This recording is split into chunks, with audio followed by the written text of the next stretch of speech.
This is this really nice Ridgid pipe wrench, and this one is small. It's a 6-inch. I don't have one that size. I've got a whole range of Ridgid wrenches, all different types, and this one seems to go back further than the other one I looked at, which was a sort of an updated style, and it had a patent number. This one says patent pending, so I'll need to do some lookups. They really made the name stand out on here too, so that'll look good when it's finished. And here's a genuine Vise-Grip brand. Got the name and the trademark on it. Again, the Vise-Grip name with a logo over here. It's going to need a good bit of work. You can see where the chrome finish is worn off, so we'll probably have to take everything down to get a complete finish on it, but it works. Everything's in working order. Again, another small 6-inch item. Today we're reviewing the Ridgid pipe wrenches. Perhaps the finest and the most copied wrench ever made. This was a solid, good, heavy-duty item. I first got into this when I started. First tools I actually restored are among the first. I found on Craigslist a young guy who was selling his father's tools. His father had passed away and had been a plumber his whole life, and he had 14 Ridgid pipe wrenches of various sizes. And I bought them for him, $70 for the whole lot. They were all in working condition, but they all look like this. These were users. I mean, these tools had been banged on, used, but for many, many, many years. In fact, I don't know how many years his father had these, but he used them the whole time. They were still in working condition. Had to take them apart, do some cleaning and some work on them, of course. And it's the most copied wrench. You see copies of them now made by Milwaukee Power Tools. You see them coming from many, many different countries, many, many different brands, and a lot of them just complete no-name brands. Here's one I found, or one that was in the collection. It was made by Crescent. And as you can see, it's a direct copy of the Ridgid part, so I don't know what year it was made. It was after the patents had expired, even so far as putting the identifying marks like the 10-inch wrench. This patented item here, copied. And of course, this was made in the USA, and it did have a little hammer part on the back here, whereas you could hammer with the back of these. This one was actually built into it and highlighted here. And of course, you can see this one's got some good use too. I restored quite a few of these and got them in my collection, and I gave a lot away as presents to friends who had occasional plumbing work to do around the house but didn't have the tools for it. Here's one of the first wrenches I did for comparison as far as appearances. This tool looked like this one.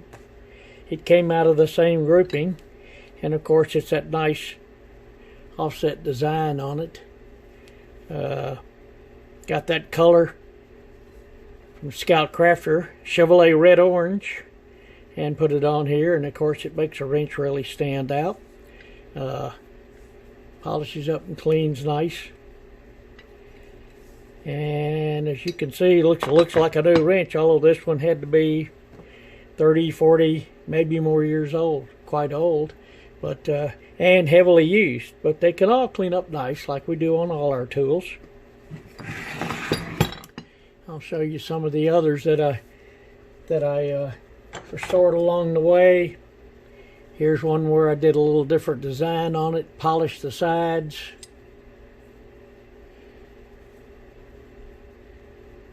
And of course did a little different paint scheme on it, make it look a little different. Turned out nice.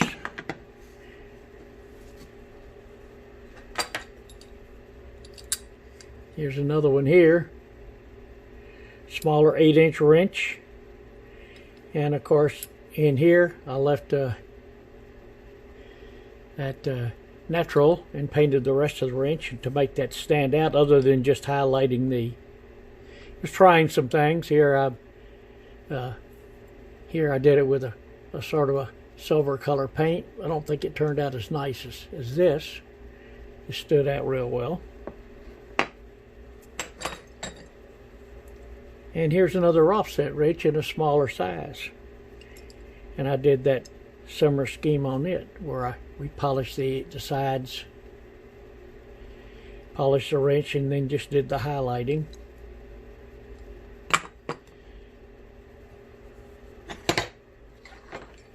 Here's another one it's in my collection. I didn't get from there, but this is a user from my toolbox, and a monkey wrench type. You don't see many of these, but this is with the monkey wrench head rather than the pipe head. And this wrench I have used a lot over the years. It's strong, and when I need to get a really good grip to turn a nut or bolt, this is my go-to wrench.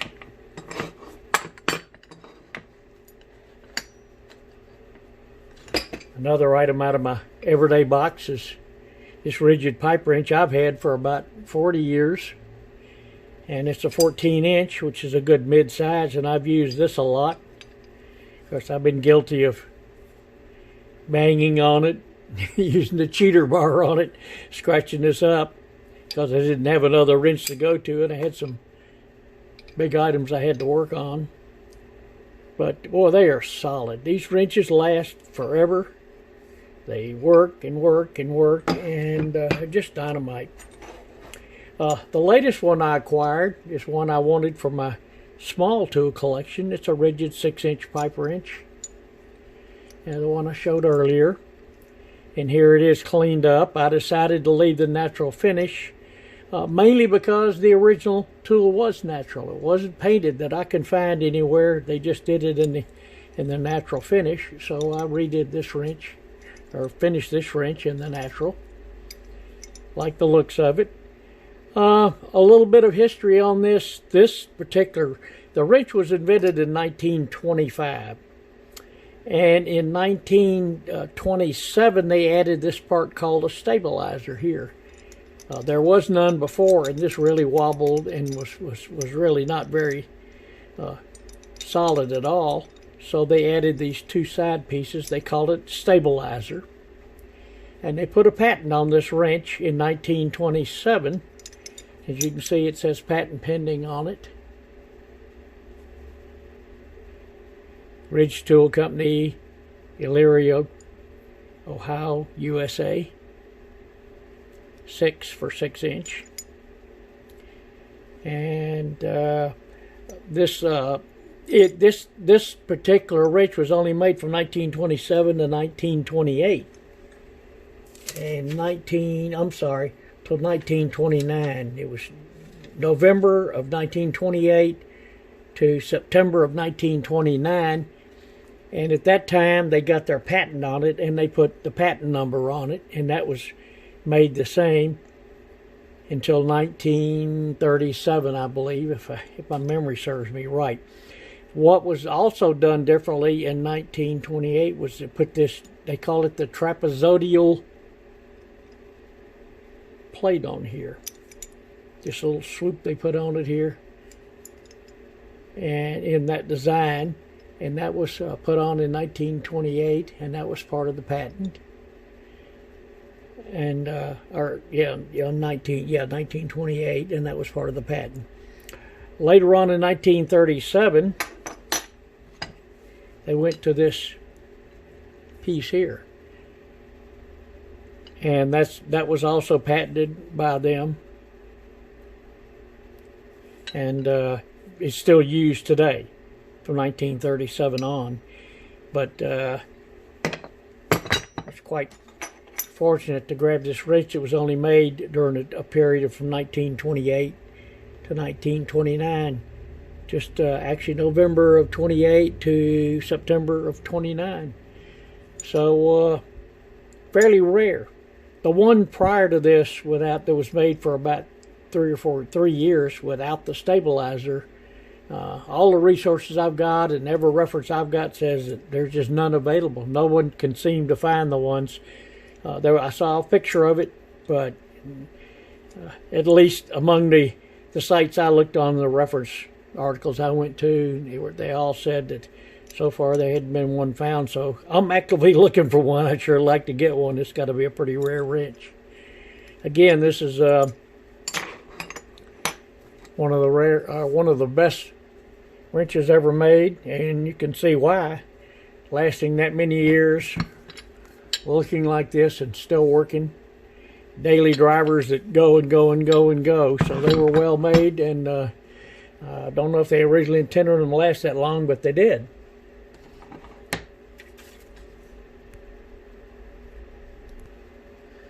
Oh, and I found what I was telling you about, the pictures. I had put it aside and couldn't find it, but it shows you the different wrenches that were put out by Ridgid.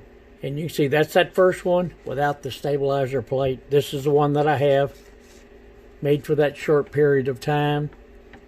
And here was the later one, at 1929 it was made, from 29 to 37. In 1937 they added that plate here as part of the patent. Did a little different look on the knurling, and of course added the patent number here, and the new patent number, which has this. And in 1948 and 1950s, there's a little bit of a change in it, but not much. You'll see this nut on the newer ones where it's got sort of a split design ring, and that's pretty common today. That's gone on. You can see it in even this wrench on the knurled nut there. So that's the history. Let's talk about another item now. And here's the completed Vise-Grip, early model, 6-inch. You can see the logoed area is cleaned up very nicely. Writing. Another interesting item on this wrench is it also includes a wire cutter. You can see the little jaws there with the wire cutter. I don't see this on later models.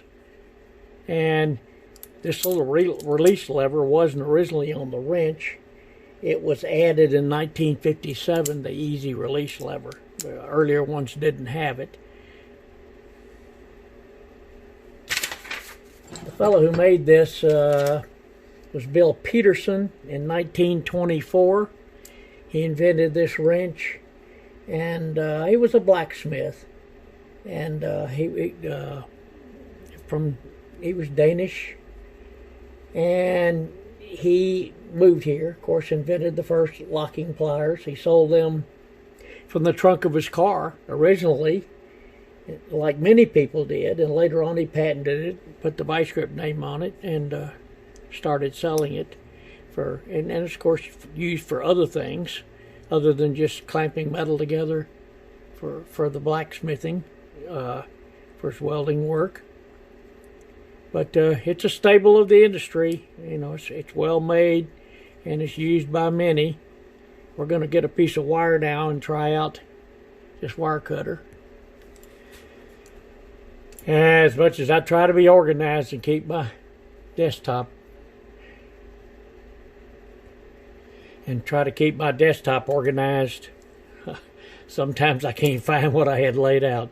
Here's another piece of wire I got hold of, and it's fairly light gauge because even though I sharpened these jaws, it's not the greatest. I can say maybe that's why it isn't on there today. Here, that one didn't even.